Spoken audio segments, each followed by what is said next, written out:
ada ini tuh waterfall. Ini tuh kayak dia beli satu blok, dia beli pas dulu, pas begitu lalu nasi belum. Iya, kita di sini udah ada, Pak.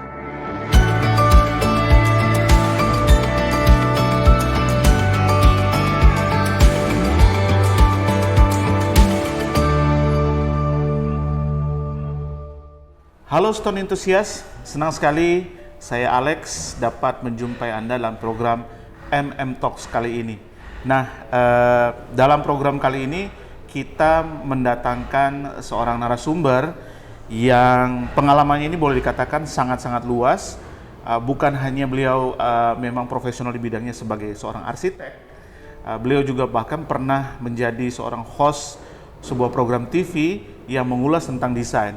Dan beliau juga sampai sekarang ini masih aktif sebagai dosen dan juga sebagai ketua organisasi internasional. Nanti akan lebih jelas dijelaskan oleh narasumber saya langsung. Langsung saja saya perkenalkan, halo Pak Denny, apa kabar Pak? Selamat pagi. Selamat pagi Pak. Nah ini dia narasumber kita. Pak Denny ini coba bisa dijelaskan sedikit Pak, Bapak sekarang aktif di organisasi apa nih Pak? Saya saat ini dapat amanah untuk menjadi chairman atau ketua dari badan atau komite arsitek muda se-Asia. Se-Asia, wow. Kalau saya bilang se-Asia, memang konteksnya memang 22 negara. Wow, gitu ya. Ada 22 negara terdiri dari Asia Tenggara, Asia Selatan, dan Asia Timur. Asia Timur, gitu ya. Wow. Jadi lumayan 22 negara. Jadi kalau misalnya saya boleh enlarge ceritanya, jadi kalau di Indonesia semua arsitek itu berkumpul di bawah naungan organisasi profesi namanya Ikatan Arsitek Indonesia. Iya, betul. Nah, di setiap negara itu ada Ikatan Arsiteknya. Ada. Jadi mereka berkumpul di satu council namanya Arkasia.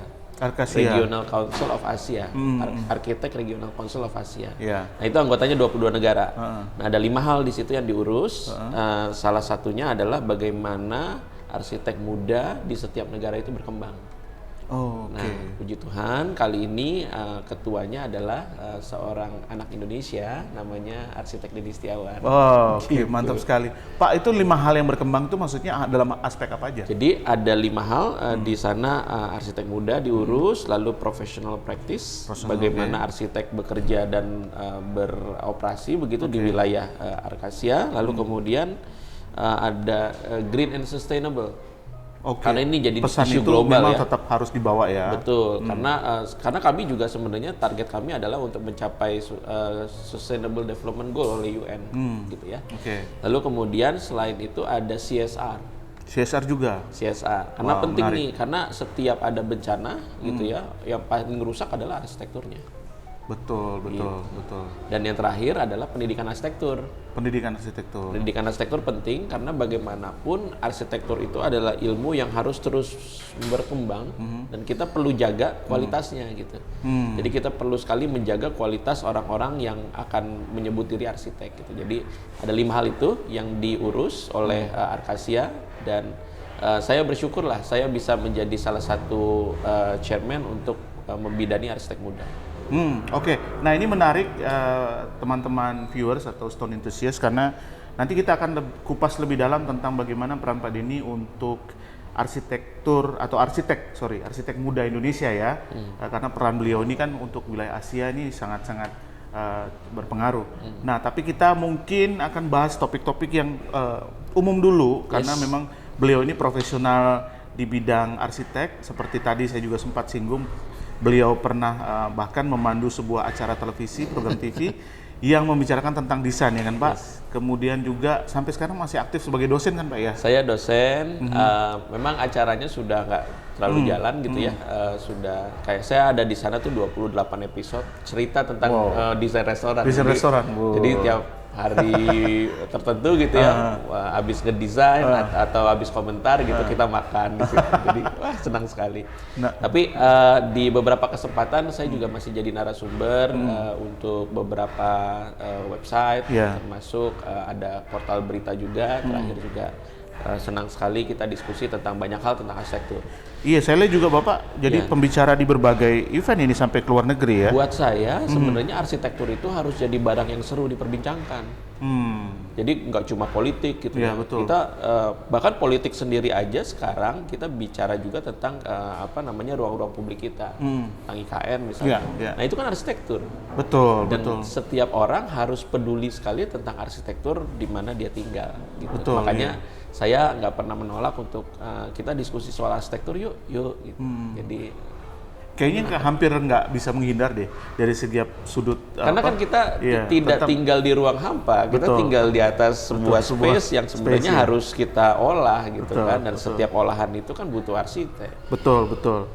Mungkin itu Pak, kita kembali lagi coba kita bicara yang dasarnya dulu, yang basicnya. Sebenarnya apa sih peran arsitek itu Pak, kalau dalam istilahnya untuk menggunakan jasa Kenapa arsitek kita harus dalam menggunakan suatu jasa betul. arsitek gitu ya? Karena buat saya space ini given. Ya. Ya kan, untuk merubah dia menjadi tempat yang menyenangkan itu butuh orang yang memang profesional di bidangnya. Ya. Gitu. Jadi kita nggak mau space yang given itu kita nggak manfaatkan dengan baik. Oke. Jadi setiap jengkal space harus kita pastikan terdesain dengan baik, punya manfaat dan aman. Gitu kan, buat siapapun gitu. Karena ada beberapa space yang didesain, nah kita lihat lah ya kesalahan-kesalahan desain yang mengakibatkan korban jiwa dan lain-lain itu yang kita nggak mau. Makanya menurut saya penting sekali kesadaran setiap masyarakat untuk pakai arsitek, untuk menggunakan jasa arsitek gitu. Karena jasa arsitek, nah sekarang yang menarik adalah gini. Kita itu sudah punya namanya Undang-Undang Nomor 6 Tahun 2017 tentang arsitek, tentang profesi arsitek. Gitu. Negara mensyaratkan, negara memberi tugas kepada para arsitek untuk melayani masyarakat, dan masyarakat yang membangun itu harus pakai arsitek. Karena negara tahu kalau misalnya Anda bangun sesuatu tanpa orang profesional bisa jadi bahaya tuh. Gitu. Makanya lewat undang-undang itu sekarang didisiplinkan orang membangun harus pakai arsitek dan nggak sembarangan orang bisa ngaku diri arsitek. Kalau zaman orang tua kita dulu mungkin wah bisa ngegambar udah nyebut diri arsitek kan? Iya. Oh sekarang nggak bisa. Tapi sebenarnya kan image-nya arsitek tuh Pak, kalau kita berpendampingan atau menggunakan jasa arsitek tuh kan identik dengan kata yang mahal gitu Pak. Sampai sejauh mana sih Pak kalau sebenarnya memang masyarakat ingin menggunakan jasa arsitek, ataukah cukup digambarnya saja atau sampai mendampingi sampai project timeline-nya selesai gitu Pak? Ini yang sebenarnya saya harus luruskan mispersepsi bahwa arsitek itu sama dengan mahal. Mahal, betul. Gitu ya, dan itu terjadi di mana-mana dan orang ragu-ragu sekali kalau misalnya mau ngajak saya ngomong, ngajak Denny ngomong mahal nih. Iya. Padahal sebenarnya ya saya nggak ngomong saya lah ya. Mungkin ada beberapa rekan-rekan kita yang baru dilantik sebagai arsitek, dia sudah punya registrasi untuk melayani masyarakat, dia mulai karirnya dari bawah. Itu disyaratkan oleh Ikatan Arsitek Indonesia atau kode etik kita, itu hanya 6, sekian % dari nilai bangunan atau sekurang-kurangnya 200.000 per meter persegi. Oke. Sekarang Mas Alek cari aja di pasaran gitu ya, keramik, saya nggak ngomong marmer ya, keramik itu harganya rata-rata udah di atas 200.000. Betul. Jadi harganya arsitek itu nggak lebih mahal daripada keramik, tapi apa yang dia lakukan itu jauh lebih penting dibanding keramik itu gitu. Karena tadi pertanyaannya menarik, apakah cuma gambar doang atau arsitek itu sebenarnya Bisa wajib mengawal. untuk ngawal? Sebenarnya jawabannya adalah yang kedua. Arsitek itu tidak cuma menggambar tapi juga memastikan apa yang digambar itu bisa menjadi kenyataan dan full gitu ya. Nggak ada yang salah gitu. Nah, rasanya kalau misalnya kita bicara tentang kaliber katakanlah arsitek dengan harga yang paling dasar itu 200.000, rasanya nggak terlalu mahal. Memang kalau misalnya ada beberapa arsitek mungkin harganya sudah sedikit lebih naik karena pengalamannya. Betul, Gitu pengalamannya ya. betul. Harga saya di atas itu gitu. Karena memang saya sudah bekerja hampir 15 tahun, hampir 20 tahun di bidang ini gitu. Jadi rasanya saya bisalah untuk naikkan. Ya karena Tapi pengalaman sebenarnya- juga ya. Betul, tapi saya nggak setuju bahwa arsitek mahal, tergantung siapa.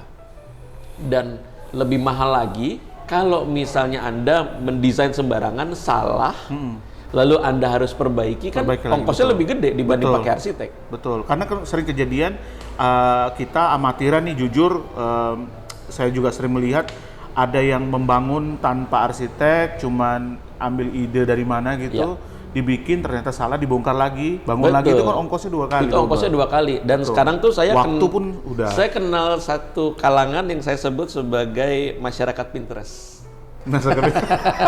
Itu jujur Pak, mengaku dosa aja kita ya. Itu Memang masyarakat kita Pinterest. pemakai Pinterest. Nggak ada yang salah sebenarnya karena sekarang informasi itu ada di mana-mana kan. Kita betul. bisa searching sosial media dan lain-lain itu semuanya ada ide di situ.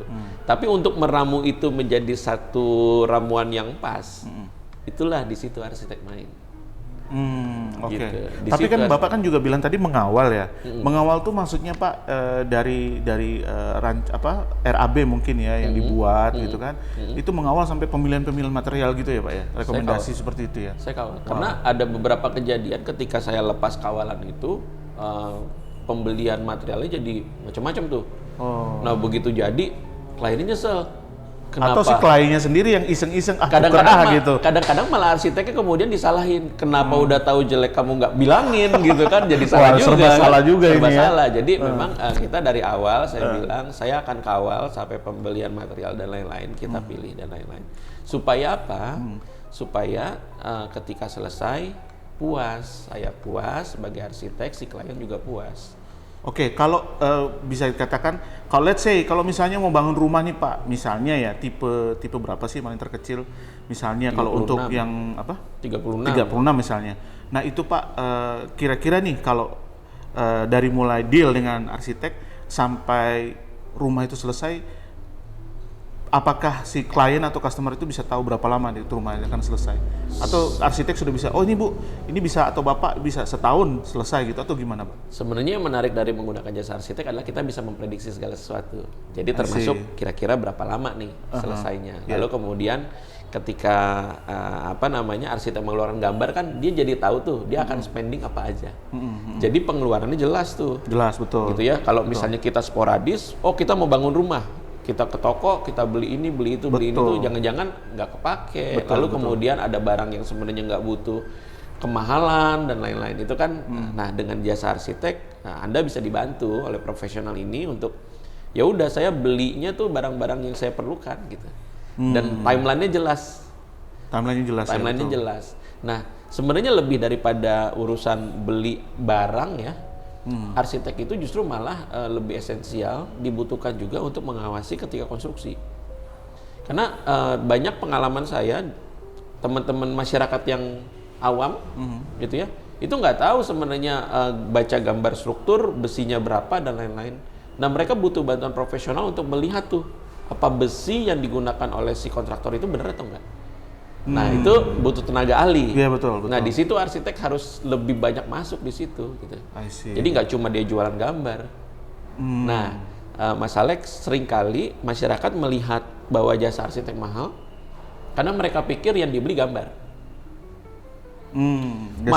Masa sih beli gambar semahal itu gitu kan? Padahal sebenarnya bukan gambar yang mereka beli, tapi hasil jadi nanti ketika rumahnya jadi, oh ternyata ini loh. Tapi kan di gambar itu nggak bisa kita cuma katakan gambar sih sebenarnya. Nggak bisa. Di situ kan ada desain kreativitas ya kan. Betul. Desain kreativitas dan sampai penghitungan material bahan bangunan yang akan digunakan sampai selesai. Dan yang sering saya temui adalah gini, masyarakat itu atau si pengguna jasa ini sebenarnya dia punya mimpi-mimpi. Tapi seringkali mimpi-mimpinya itu dia hanya pikirkan dan dia hanya katakan, tapi dia nggak bisa wujudkan di gambar. Betul. Gitu. Jadi tugasnya arsitek adalah sebenarnya saya tanda kutip ya, menjual mimpi, memberitahukan atau mewujudkan sebenarnya mimpinya si klien itu seperti apa sih? Iya, betul. Saya tuh sering ketemu gini, ada klien suami istri masing-masing punya mimpi yang berbeda tuh. Nah itu tuh. Wah itu seru itu. Ya kan semua kalau ngomong kan gampang ya. Ngomong gampang gitu ya. Saya mau begini, yang istri suka kayu, yang suaminya suka batu gitu ya. Betul. Nah, oh saya mau kayak gini, tapi nggak ada konsep, nggak ada gambar, nggak ada makanya apa. gunanya Cuma arsitek, di otak aja. Gunanya arsitek untuk dengerin mereka berdua, lalu kemudian duduk bareng. Bu kira-kira begini, ibu udah oke apa belum? Bayangkan nggak kalau nggak ada arsiteknya, begitu rumahnya jadi, yang satu mau kayu, yang satu mau batu kan, berantem itu. Bahkan kan di lapangan sedangkan sudah pakai tenaga ahli misalnya, dengan gambar pun tukang itu di lapangan bisa salah ya Pak ya. Nah, apalagi cuma pakai mulut. Betul, nah, betul. Nah, susah. makanya detail-detail arsitektur segala macam.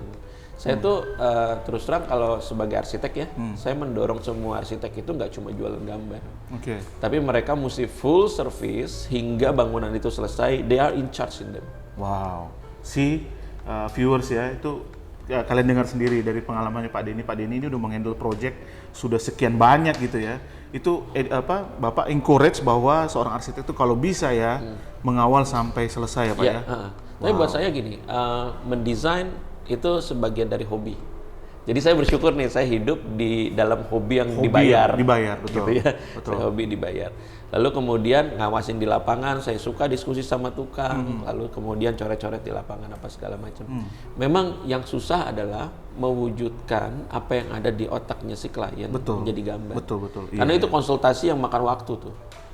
Dan kadang-kadang nggak sekali gambar itu langsung sesuai dengan apa yang jadi selera mereka kan.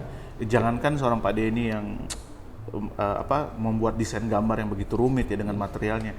Saya aja yang bergerak di dunia desain cuma bikin logo aja itu Pak, ya kan? Simple itu bisa berhari-hari, berminggu-minggu gitu. Nah, konon katanya untuk sebuah rumah kecil yang tipe tadi kita ngomong tipe 36 ya. Itu butuh sekitar 1000 keputusan. My God, kenapa gitu Pak? Mulai dari tanahnya mau seberapa besar bangunannya, oke, hingga keputusan ini menarik nih. strukturnya mau pakai apa, pondasinya mau pakai apa, sistem besinya mau pakai besi atau mau pakai baja, hingga ke materialnya mau pakai beton atau mau pakai yang ringan, lalu kemudian cat. Mau warna apa? Keramik mau pakai apa? Mau pakai marmer kah? Mau pakai penggantinya kah? Itu semua si arsitek perlu menemani klien hingga lebih dari 1000 keputusan. 1000 keputusan sih udah nggak mungkin kalau nggak pakai profesional sih. Jadi ya. Anda bisa bayangkan nggak kalau misalnya profesional. Anda harus memutuskan 1000 keputusan yang Anda sebenarnya nggak tahu tuh itu barangnya gitu kan? Kalau nggak pakai arsitek ya. Ini pikiran kita tercerahkan lagi nih, terbuka lagi ya kan. 1000 keputusan ya kalau nggak didampingi sama profesional, ibaratnya kita ke dokter, waduh kita nih sakit apa ya? Kita menebak-nebak aja nih, nggak bisa nih minum obat. Ini menariknya. Susah ini. Ini menariknya. Kalau profesi dokter kan memang sudah settle ya, sudah lumayan settle. Ya. Tapi di antara profesi dokter itu masih ada tuh mantri. Iya. Di bawahnya dokter betul. Saya di Jakarta punya klinik gigi. Nah, ada beberapa momen di mana saya kesal banget karena ternyata klinik gigi saya bukan bersaing dengan klinik gigi yang lain, tapi dengan ahli gigi. Ahli gigi betul. Nyesek gitu, juga itu. Nyesek juga itu ya, karena. Betul. Nah, di profesi arsitek sebelum undang-undang arsitek ini ada, setiap orang bisa mengklaim dirinya arsitek. Oh wow. Gitu. Itu yang bahaya. Betul, gitu bahaya banget. Makanya negara bikin aturan nih, Undang-Undang Arsitek dan PPN 15 tentang arsitek gitu ya. Dan mereka yang mau menyebut diri arsitek itu siapa aja sih yang boleh? Gitu. Betul. Jadi ini memastikan bahwa setiap masyarakat yang ingin menggunakan jasa arsiteknya udah di screening dulu sama Dewan Arsitek Indonesia tuh. Yes. Setuju. Mereka udah di screening dulu. Oh ini pantas nih gitu menyebut diri arsitek, ya udah Anda boleh nih. Ada kualifikasi uji kompetensinya ya. Gitu. Ada uji kompetensi dan itu nggak sembarangan. Dan itu dites oleh peer juga oleh rekan-rekan sejawat. Jadi kan nggak mungkin Anda arsitek, saya misalnya dokter gigi gitu. Saya ngetes Anda, nggak bisa dong. Nggak bisa, betul, gitu. betul. Jadi sekarang kita masuk ke era baru di mana arsitek Indonesia sudah terregulasi dan nggak sembarangan orang bisa menyebut diri arsitek. Wah itu memudahkan konsumen kita juga ya, customer Nah ini tips ya, ini tips. Kalau misalnya Anda mau milih arsitek, nah ini tipsnya. Yang pertama, caranya adalah coba cek di website Ikatan Arsitek Indonesia masing-masing daerah atau di pusat, itu di situ ada screeningnya. Nama ini terdaftar enggak? Wow. Gitu ya, sebagai arsitek bersertifikat atau arsitek terregistrasi. Itu yang pertama. Lalu yang kedua, rekan-rekan viewer, saya harus bilang begini. Kalau Anda milih arsitek, jangan pilih based on harga, katakanlah begitu. Jangan pilih based on harga, karena kadang-kadang ketika Anda pakai arsitek, lalu kemudian arsitek yang Anda pilih itu sebenarnya nggak sepaham sama Anda, nggak sealiran sama Anda. Wah itu capek. Saya maunya begini. Belum tentu harga mahal. Itu pasti bisa sejalan sevisi sama kita ya. Makanya yang saya bilang, yang penting adalah yang perlu dicek justru bukan harga, tapi portfolio proyek sebelum. atau pemikiran si arsitek. Wah, emas ini informasi ini benar-benar. Jadi ada dua hal itu ya. Yang pertama adalah bener nggak dia terregistrasi? Terdaftar nggak? Terdaftar Terregistrasi. nggak? Yang kedua, ini apa namanya? Cek portofolionya. Cek portfolionya, sejalan nggak? Sejalan nggak dengan keinginan Saya kita tuh punya gini, ada klien yang datang ke tempat saya, Ya. apa namanya? Saya ajak ke bangunan yang saya bikin, rumah yang murah lah ya, dibangun dengan teknologi yang baru, murah gitu ya. Terus dia bilang, "Den, ini belum selesai ya?" Wah. Tapi di saat yang sama, klien saya yang saya bikin rumahnya, wah Den, terima kasih banget. Terkagum-kagum. Ini tuh seperti apa yang saya mau. Dream come true. Jadi setiap orang itu punya personifikasi atau personality yang berbeda-beda terhadap selera rumah. Jadi nggak bisa dipaksa tuh. Betul. Jadi istilahnya kalau seleranya lah ya. Ya, jadi sebenarnya dibanding harga, lebih penting Anda bisa berdiskusi dengan orang yang tepat gitu secara selera. Nah, baru yang ketiga, personality arsiteknya. Arsiteknya bisa Kenapa diajak penting diskusi sih, nggak Pak? nih? Kenapa penting personality? Arsiteknya bisa diajak diskusi nggak? Jangan-jangan arsiteknya cuma repot tuh ya begitu, gitu. Nah, atau arsiteknya cuma bisa bahasa salah satu suku gitu. Nah, Anda nggak bisa komunikasi sama arsiteknya, gimana Anda bisa ngomong? Gitu. Jadi 3 hal itu yang menurut saya rasanya ketika Anda mau memilih arsitek, you have to make sure dia arsitek yang benar atau enggak, register atau enggak. Lalu kemudian seleranya masuk atau enggak. Lalu bisa komunikasi apa enggak. Itu yang rasanya penting nih. Ya kalau terlalu idealis juga arsiteknya ya susah juga sih ya. Iya, kalau idealismenya nyambung. Nyambung, betul. Jadi kalau kita lihat misalnya ya, saya ambil contoh katakanlah rekan kita arsitek Andra Matin misalnya. Andra Matin itu karyanya konstan tuh. Pokoknya kalau kita ngeliat karyanya Andra Matin tuh kelihatan itu karyanya Andra Matin. Yang saya heran adalah kok bisa kliennya mau ya? Gitu. Wah, itu ya, Gitu kan? betul. Tapi ternyata memang orang-orang yang datang ke Andra Matin memang sudah orang-orang yang kayak terpilih dan mereka suka gitu untuk tinggal di arsitektur karya Andra Matin. Karyanya dia betul. Gitu. Dan buat saya sebagai pengagum karya-karyanya beliau, saya ya make sense gitu. Wah, luar biasa gitu. Kalau Pak Denny alirannya lebih kemana, Pak? Saya Kalau terus untuk terang desain? nggak bisa bilang saya tuh alirannya kemana gitu ya, tapi saya tuh suka bermain-main dengan material. Saya suka tampil apa adanya. Saya suka material yang nggak di nggak di make up lah gitu. Oh, oke.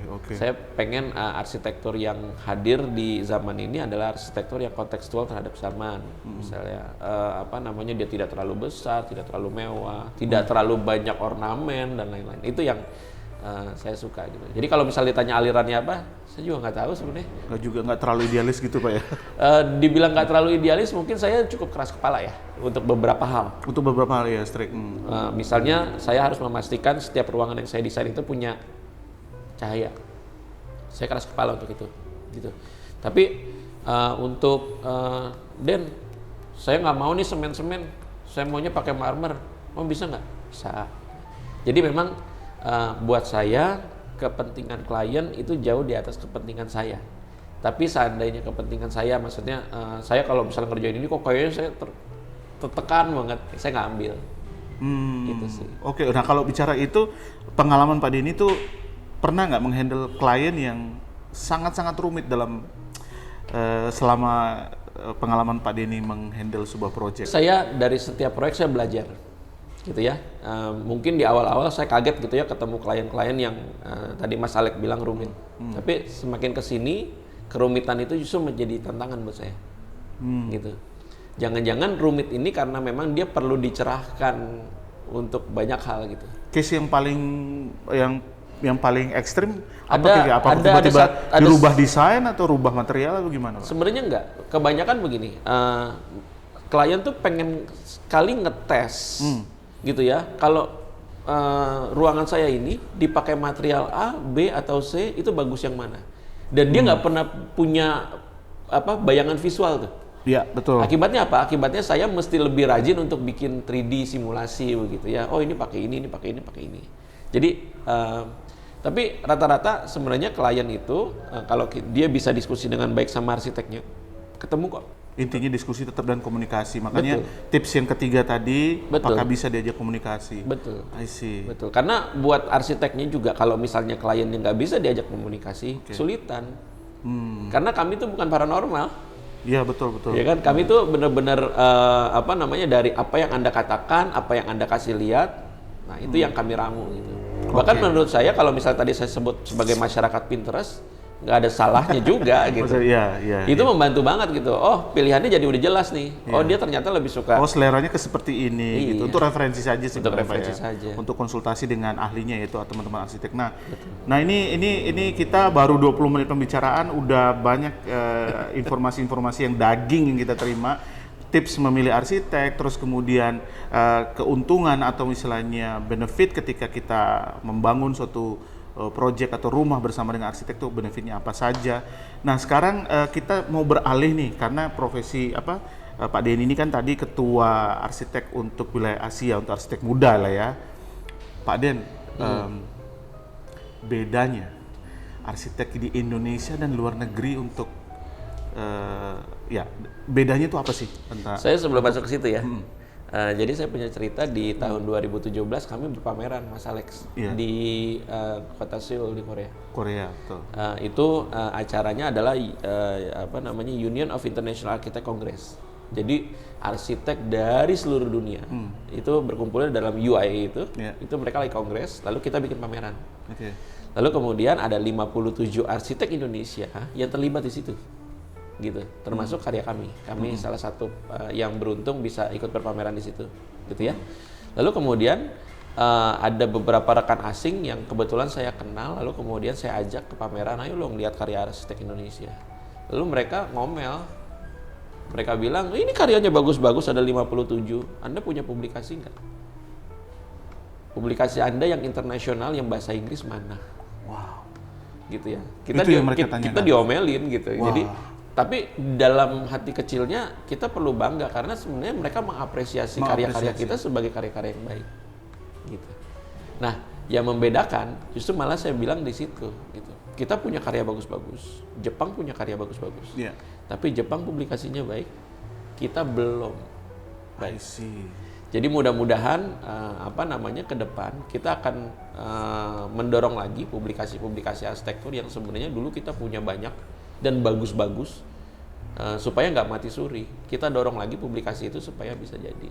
Jadi sebenarnya kalau ditanya karya arsitek Indonesia sama karya arsitek asing, kurang lebih sama aja ya. Malah ada beberapa momen di mana saya lebih bangga sama karya teman-teman saya dan kami sebagai arsitek Indonesia dibanding apa yang teman-teman asing buat gitu. Cuma bagaimana mengemas itu sebagai sesuatu yang penting. Kalau di lingkungan arsitek sendiri publikasinya dalam bentuk apa aja Pak? Anything di sosial media? Nah kami kan sebenarnya nggak boleh secara kode etik ya. Kami nggak boleh untuk mempromosikan diri kami sendiri. Yang bisa adalah ada media publikasi yang meliput karya-karya kami. Gitu ya. Kami nggak boleh tuh ngomong memuji diri proyek kami ini proyek terbaik se-Indonesia, nggak bisa. Nggak bisa, kecuali Anda mendapatkan award misalnya dari IAI gitu ya, oh ini proyek terbaik IAI Award 2000 berapa gitu. Nah, cara media publikasinya adalah ya memang sekali lagi kita perlu mendorong hadirnya media-media publikasi apapun itu podcast kah ataupun YouTube channel dan lain-lain untuk ayo bangkit kita liput nih karya-karya arsitek Indonesia. Karena keren nih. Dan pentingnya gini, saya berharapnya nggak cuma bahasa Indonesia. Karena sekarang market kita udah mulai udah mendunia, hampir nggak ada batas lah ya. Udah nggak ada batas. Jadi kita perlu siap juga dengan media atau publikasi dalam bahasa asing. Baik Inggris ataupun Mandarin misalnya begitu ya. Dan itu jadi penting.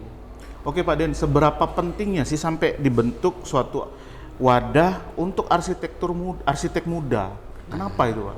Ini penting nih, karena gini, di banyak kesempatan tidak cuma di Indonesia, saya komunikasi juga dengan teman-teman arsitek muda dari negara lain. Ada beberapa hal yang terjadi. Mereka tuh sungkan untuk komunikasi dengan asosiasi profesinya. Mereka menganggap itu tempat-tempat para senior itu pengurus gitu ya. Pokoknya kami berkarya aja. Akibatnya apa? Akibatnya mereka berkarya dengan cara yang mereka sendiri yang kadang-kadang salah gitu. melenceng, publikasinya ngaco dan lain-lain. Itu yang banyak Yang masuk terjadi. kategori melenceng itu kira-kira seperti apa misalnya? Ya, dia di Instagramnya terus tulis kami arsitek ini, kami luasan segini, kami melayani customer dengan satisfaction apa segala macam gitu. Jadi bahasa sosial medianya ngaco. Bahasa publikasinya keliru ya. Bahasa publikasi seliru dan itu terjadi nggak cuma di Indonesia, ternyata di banyak negara juga ada orang-orang atau oknum lah ya saya nyebutnya yang seperti itu. Nah, kita perlu membina mereka dengan cara ya kita ajak yuk mereka diskusi, kita ajak yuk mereka pameran, kita hubungkan dengan asosiasi profesinya, lalu mereka komunikasi. Dan saya bisa mencatat ada beberapa nama yang kemudian setelah komunikasi mereka justru jadi pengurus. Wow. Jadi penting nih arsitek muda ini untuk kita ayomi, gitu ya. Bukan membina dalam arti kita harus kasih hukuman, gitu. Tapi kita ayomi supaya arsitek muda ini bisa menempatkan dirinya dengan benar. Gitu. Itu yang pertama ya. Lalu kemudian yang kedua, arsitek muda itu selalu jadi agent of change. Karena mereka adalah orang-orang yang sebenarnya lebih dekat dengan teknologi terbaru yang ada di zamannya. Jadi kita bicara di dunia teknologi atau di dunia arsitektur itu kita sebut sebagai BIM, Building Information Modeling. Siapa yang kenal duluan atau AI sekarang, Artificial Intelligence. Siapa yang kena dan kenal duluan? Yang muda-muda dibanding yang senior. Saya nggak bilang yang senior nggak tahu tentang AI dan lain-lain ya. Tapi kalau ini nggak diayomi dan dibina, dia kemungkinan ngaco tuh.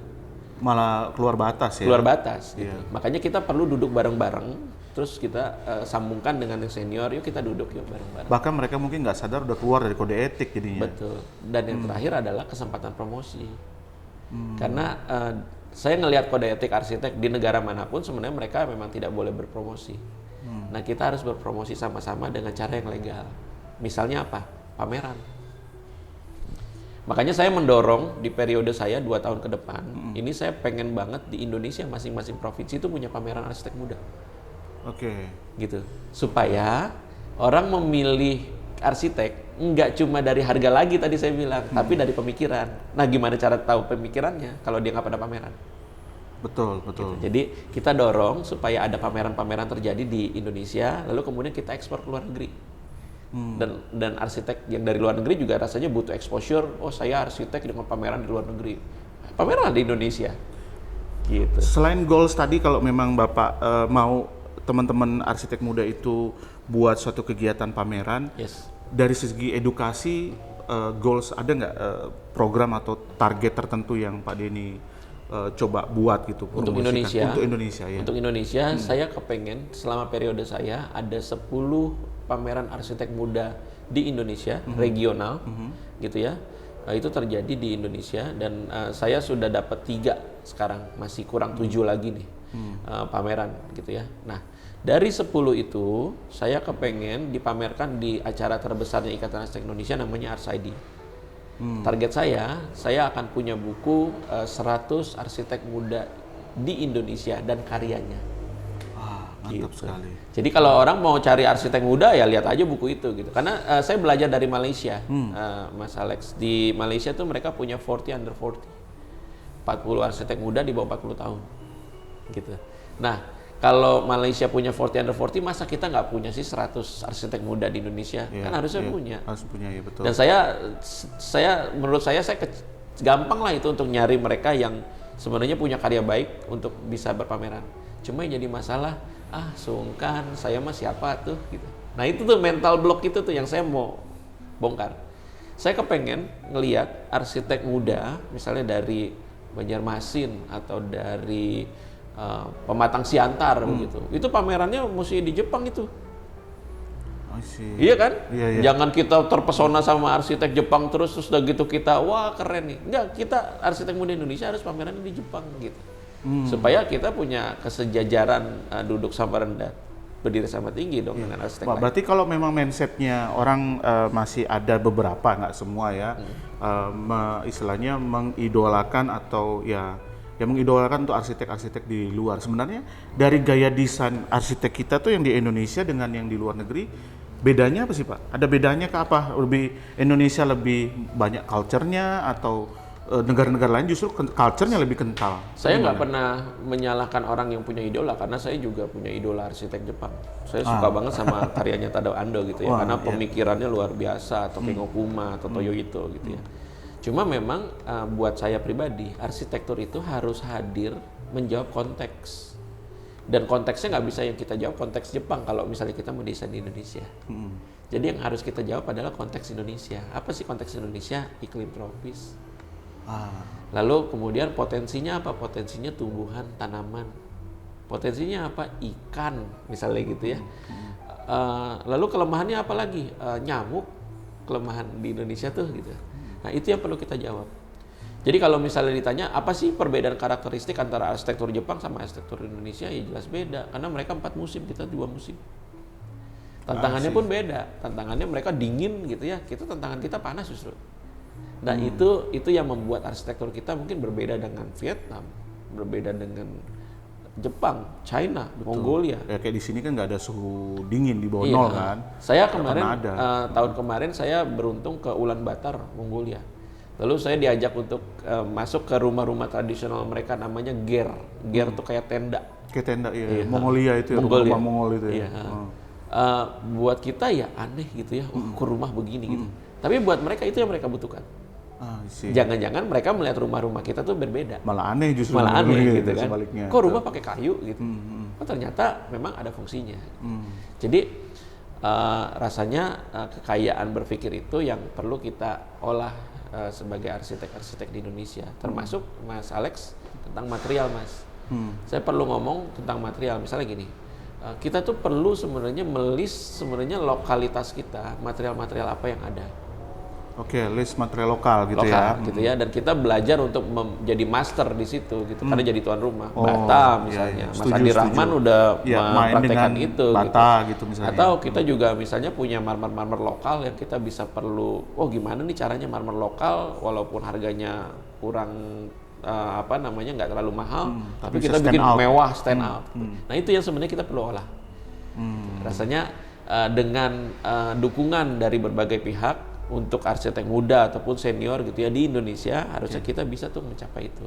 Oke. Ini menarik. Nah, kalau dari organisasi yang Pak Denny gaungi sekarang itu, bagaimana teman-teman arsitek muda yang ingin reach out gitu atau berkonsultasi dengan Pak Denny atau bisa mau berjalan bareng dengan visinya Pak Denny? Caranya gimana, Pak? Kalau saya tuh paling gampang DM aja.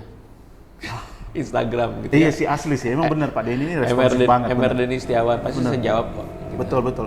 Emang betul, pengalaman pribadi saya juga chat dengan beliau fast respon banget. Kalau nggak sibuk ya. Kalau nggak sibuk. Kalau lagi podcast kayak gini kan nggak bisa balas. Iya benar. Oh, tapi semudah itu ya Pak ya? Gampang lah ngobrol sama saya suka ngobrol. Dan saya berharap memang arsitektur ini menjadi bagian penting di kehidupan kita yang bisa kita obrolin. Gitu. Kenapa sih pakai rumahnya gitu segala. Tapi arsitektur yang Bapak sekarang pimpin ini nanti di Indonesia dibuat lagi.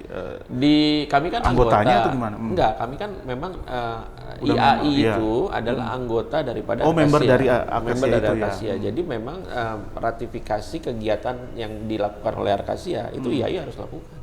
Karena member kan. Percuma kita bayar iuran setiap tahun, tapi kita nggak ambil manfaatnya. Nah sekarang waktunya kita ngambil manfaat nih dari apa yang kita bayarkan. Nah buat saya cara mengambil manfaatnya adalah ini momentum untuk kita ngumpulin arsitek muda Indonesia, arsitek muda di Indonesia untuk berpameran, menunjukkan diri mereka.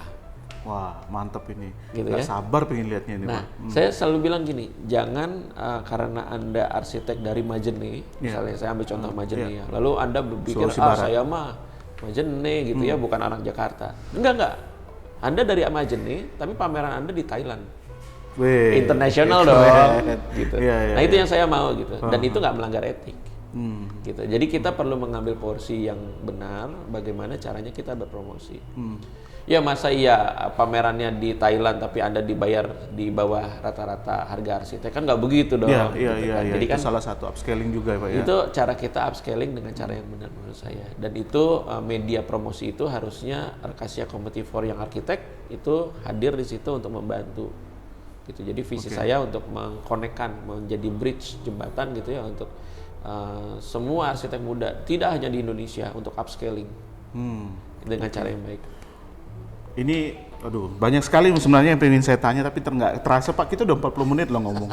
Nah ini sebelum kita tutup, berpisah dengan teman-teman, semoga nanti kalau ada kesempatan lagi, kita bisa ketemu Pak Denny lagi, kita mungkin akan bicara lebih lanjut lagi tentang arsitek muda ini ya. Siap. Kesempatan ini kan kebetulan Pak Denny berkunjung ke Surabaya, dan beliau punya waktu untuk meluangkan waktu untuk berbagi ilmu di podcast kita kali ini.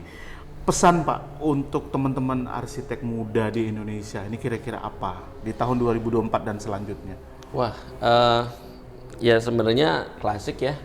Ini sudah waktunya buat kita untuk menunjukkan diri kita, jati diri kita sebagai arsitek muda di Indonesia, untuk membawa nama bangsa Indonesia ke pentas dunia. Karena memang kita juga sudah punya banyak contoh gitu ya. Kawan saya Noviansa Yakub, Riri kemarin pameran di Jepang gitu. Lalu kemudian ada banyak nama-nama yang lain sebenarnya sudah mendunia. Nah ini kesempatan itu bukan cuma milik satu atau dua nama, tapi milik kita semua. Siapapun yang mau berusaha harusnya punya kesempatan untuk kita maju gitu. Nah sekarang waktunya kita mendukung Ikatan Arsitek Indonesia kita untuk bisa lebih lagi maju ke depan. Lalu kemudian sembari kita juga berproses sehingga kita sendiri siap untuk masuk ke era globalisasi yang kita nggak pernah bisa tolak gitu ya. Nah ini waktunya kita bukan cuma jadi target pasar, tapi kita serang negara lain dengan produk-produk atau karya-karya arsitek muda di Indonesia untuk kita bisa mendunia. Oke, berarti sebelum menuju ke sana nanti pemanasannya di lokal dulu Pak ya? Pemanasannya lokal dulu. Lokal dulu sebelum bawa jadi bayangan saya pengen bikin liga lokal, liga provinsi, lalu liga nasional, kemudian kita bikin liga champion. Keren. Nah, liga champion ya target saya adalah di Incheon, karena Arkasia akan berkongres di Incheon di Korea di tahun 2025. Mudah-mudahan kalau nggak ada aral melintang, dan saya butuh dukungan semua, termasuk produsen, termasuk juga untuk kita bisa mendorong atau mengirimkan karya-karya terbaik arsitek Indonesia ke Incheon. Kita pameran di sana. Wow, mantap ini kita bersama negara lain. Wow, ini kita doakan bersama ya. Teman-teman sekalian, viewers Gallery juga, Podcast ini, semoga apa yang direncanakan dengan visi dari Pak Denny bisa terwujud dengan baik ya Pak ya. Thank you Pak buat waktunya hari ini, sudah meluangkan waktu. Dan teman-teman, nanti untuk program podcast kali ini bisa Anda saksikan di YouTube channel sosial media Gallery, ada di Gallery Indonesia untuk YouTube-nya. Kemudian ada Instagram dan juga Facebook. Instagram di mmgallery.id, dan ada juga Instagram untuk Singapura dan Jakarta. Dan teman-teman bisa lihat di mm.gallery dan mmgallery.jakarta. Dan akhir kata, saya Alex bersama seluruh rekan-rekan yang bertugas nih, teman-teman saya yang bertugas di balik layar ini, undur diri. Semoga kita bisa berjumpa lagi di kesempatan yang lain bersama dengan Pak Denny. Pak Denny, thank you banyak ya waktunya. Terima kasih ya. Saya senang banget di Surabaya. Thank you Pak. Semoga sukses acara selanjutnya nih Pak ya. Masih lanjut ke sampai ke Malang ya? Nanti Malang, baru Jakarta balik. Wow, oke. Pokoknya nanti kalau ada waktu saya culik lagi Pak Denny di podcast. Dengan senang hati. Oke, thank you semua. Stone Enthusiast. Saya undur diri, sampai jumpa di podcast selanjutnya.